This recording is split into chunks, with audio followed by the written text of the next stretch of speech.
রাষ্ট্রপ্রধানের জবাবদিহিতা। মুহাম্মদ বিন ওবায়দুল্লাহ হতে বর্ণিত, তিনি বলেন, একদা দ্বিতীয় খলিফা ওমর রাদিয়াল্লাহু তাআলা আনহু এর নিকটে কিছু কাপড় আসলো, তিনি সেগুলি হকদারগণের মাঝে বণ্টন করে দেন।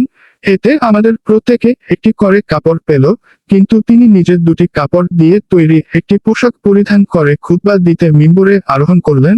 কিন্তু শ্রোতাদের অন্যমনস্কতা লক্ষ্য করে তিনি জিজ্ঞাসা করলেন, হে লোক সকল, তোমরা কি আমার কথা শ্রবণ করছো না? এমতাবস্থায় বিখ্যাত সাহাবী সালমান ফারেসি রাদিয়াল্লাহু তাআলা আনহু উঠে দাঁড়িয়ে বললেন, জি না, আমরা শ্রবণ করব না। ওমর রাদিয়াল্লাহু তাআলা আনহু বললেন, কেন হে আবু আব্দুল্লাহ? তিনি বললেন, আপনি আমাদেরকে একটি করে কাপড় দিয়েছেন, অথচ আপনি পরিধান করেছেন দুই কাপড়ের বড় পোশাক। ওমর রাদিয়াল্লাহু তাআলা আনহু বললেন, ব্যস্ত হও না হে আবু আব্দুল্লাহ।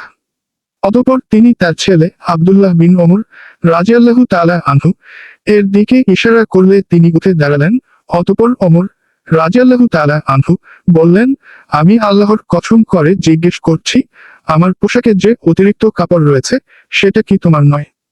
আব্দুল্লাহ বিন ওমর রাদিয়াল্লাহু তাআলা আনহু বললেন, জি, আমার।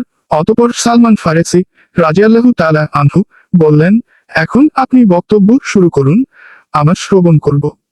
ইবনুল কাইম ই লামুল মুওয়াক্কিন 2/123, সিফাতুস সাফওয়াহ 1/203।